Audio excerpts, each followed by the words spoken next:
Siap, itu saja. Ya, sudah cukup dua dulu ya Mas ya, nggak apa-apa. Nanti yang ketiga siap. kita foto bareng. Antara pertanyaan sama pernyataan beda-beda tipis nih kayaknya. Oke, selanjutnya dari tengah, Mas Adi mau langsung jawab Pak Q&A dulu. Ya, yang di tengah Mas, yang berdiri dari mana? Nanti ketemu nanti lagi kanan, kita kasih mohon khusus. Ketemu sama bisa dari Balikpapan ke sini. Oke, Bismillahirrahmanirrahim. Assalamualaikum warahmatullahi wabarakatuh. Kenalkan, nama saya Zakaria Dimas dari BPC HIPMI Sidoarjo. Saya Ketua 6 Bidang 6 HIPMI Sidoarjo. Jadi pertanyaan saya mungkin juga sama tadi, linear ke Bang Sandiaga Uno karena perihal UMKM. Jadi saya secara pribadi itu juga fokus di bidang pendampingan UMKM. Dan di Sidoarjo itu kan sekarang labelnya Kota UMKM Indonesia.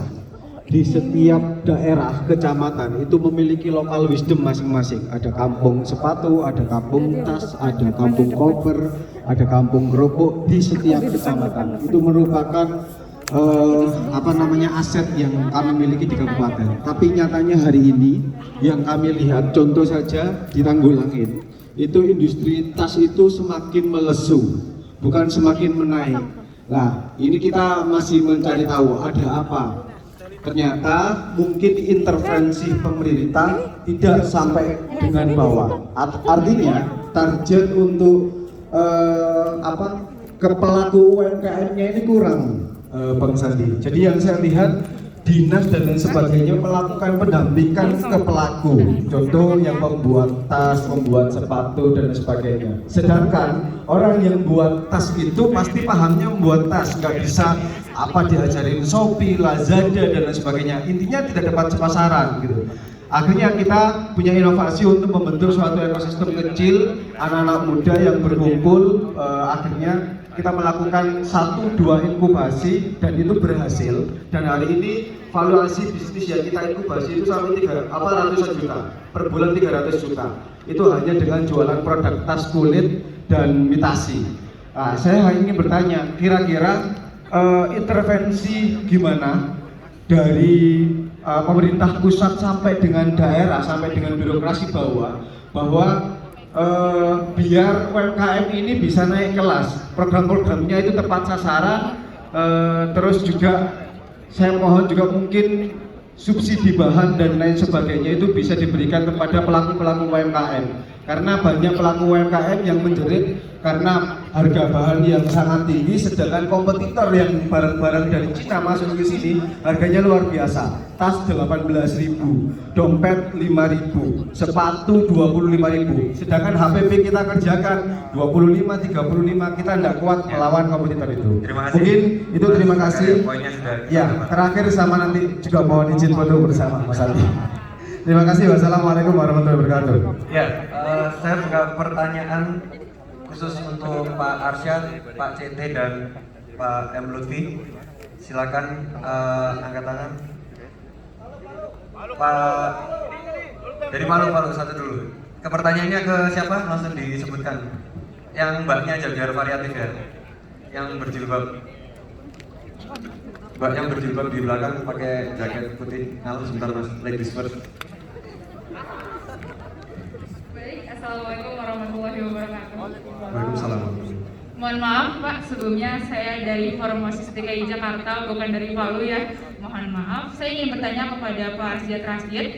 Tadi Bapak berkata bahwa anak muda memiliki potensi yang bagus untuk mengembangkan dan membuat suatu kewirausahaan. Dan tadi sudah dijelaskan ada 3 kunci entrepreneur yang sukses. Tapi saya rasa anak muda khususnya di DKI Jakarta ini ada 2 jenis. Yang pertama, malas. Yang kedua, ingin membuat tetapi diremehkan oleh orang yang lebih dewasa. Nah, yang saya tanyakan ini, pertanyaan pertama, bagaimana cara agar generasi saya, generasi muda, tidak kehilangan minat akan kewirausahaan? Contohnya, saya lihat banyak sekali lomba seperti bisnis competition bertebaran, tapi banyak teman-teman di sekitar saya malas ataupun mengikuti karena memang dipaksa. Saya takut dengan kurangnya minat Mau Indonesia Emas 2045 banyak sekali generasi yang tidak berguna ataupun generasi sampah. Yang kedua, bagaimana agar kita bisa yakin tidak diremehkan oleh orang-orang di sekitar kita. Terima kasih. Terima kasih Mbak. Ayo plus dulu.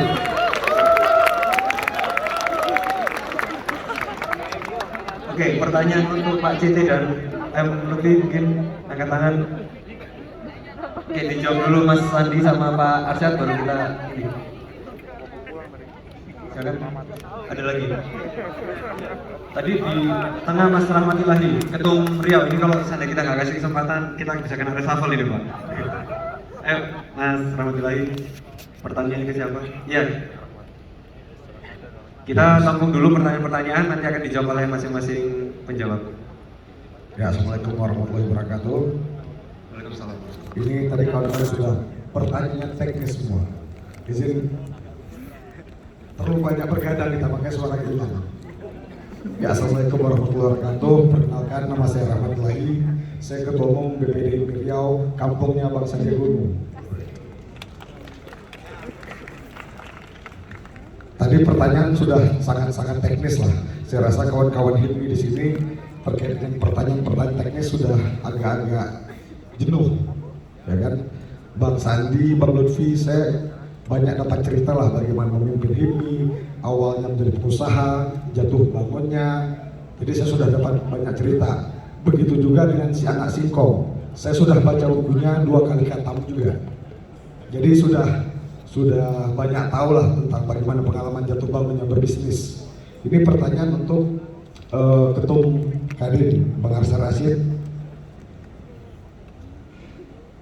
Kita belum banyak, saya secara pribadi belum banyak tahu lah tentang Bang Arsyad Rashid. Tadi kita bicara tentang Thomas Alva Edison 9.900 kali jatuh bangun.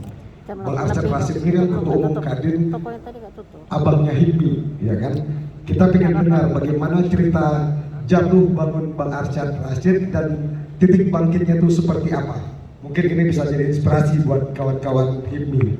Saya rasa demikian yang dapat saya sampaikan. Wassalamualaikum warahmatullahi wabarakatuh. Waalaikumsalam warahmatullahi wabarakatuh. Mohon izin.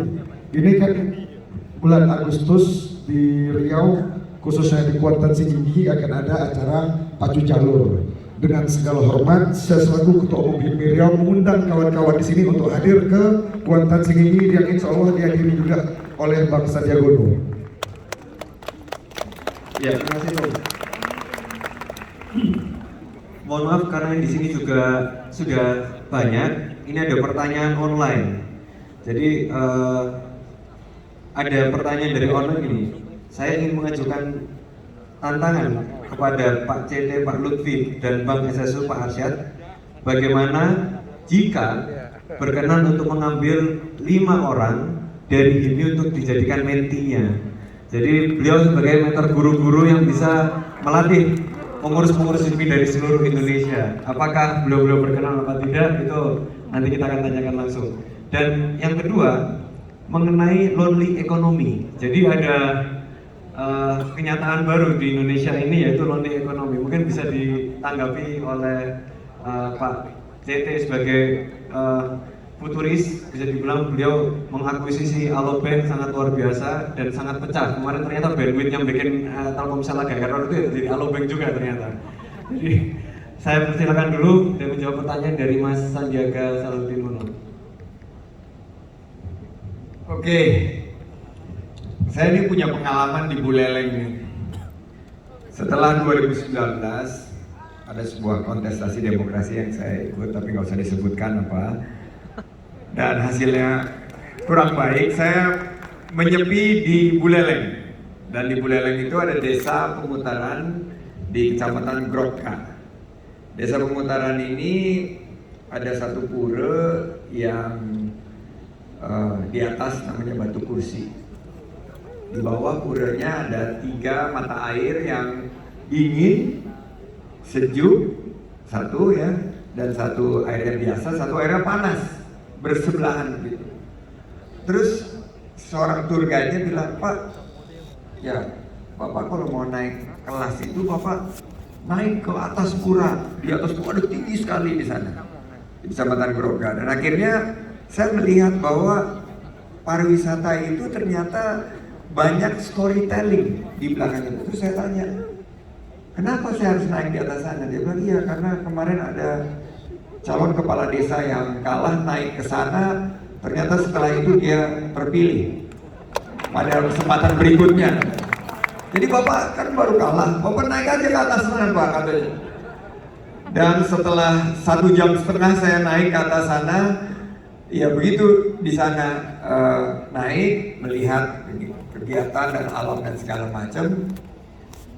Kembali setelah sama Pak Lutfi saya dilantik oleh Pak Jokowi, yang bawa saya tuh kayak itu telepon ke saya, tuh kan bener Pak, soalnya Bapak naik ke atas tuh.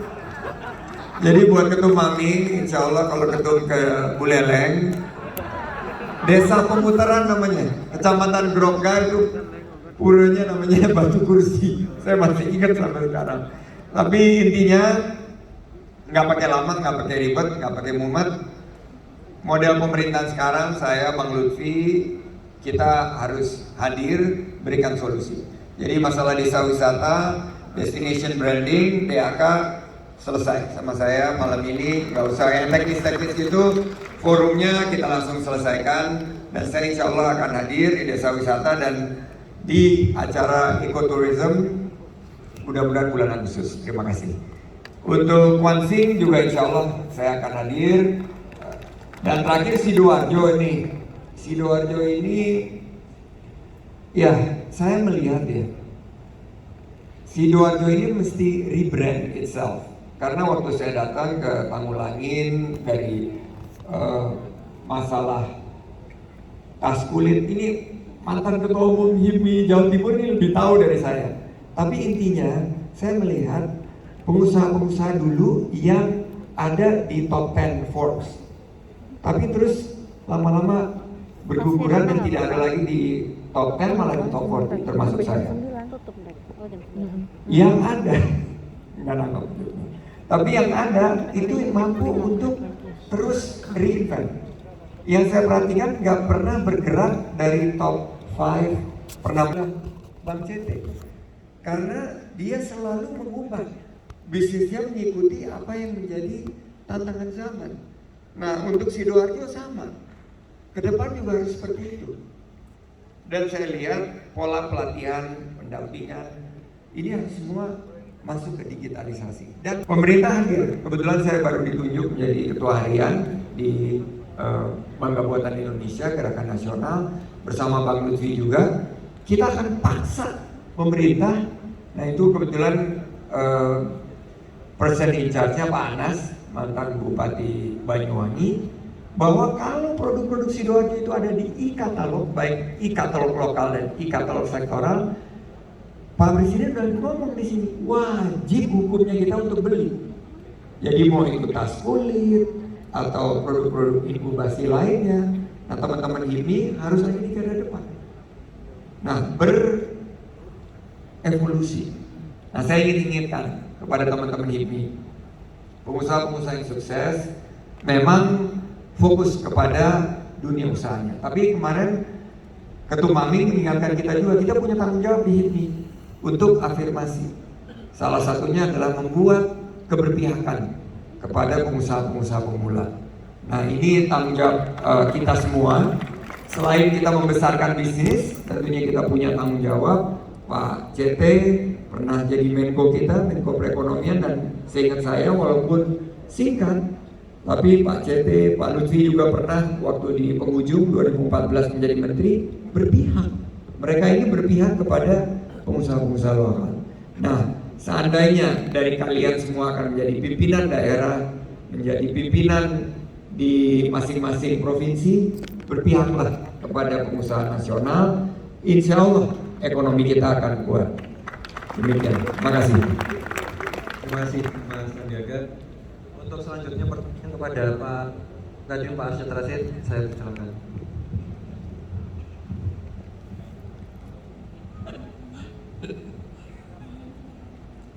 Pertanyaannya asik. Yang pertama dari DKI dan namanya tadi Mbak, mengenai males dan diremehkan. Terus nanti ke Riau gimana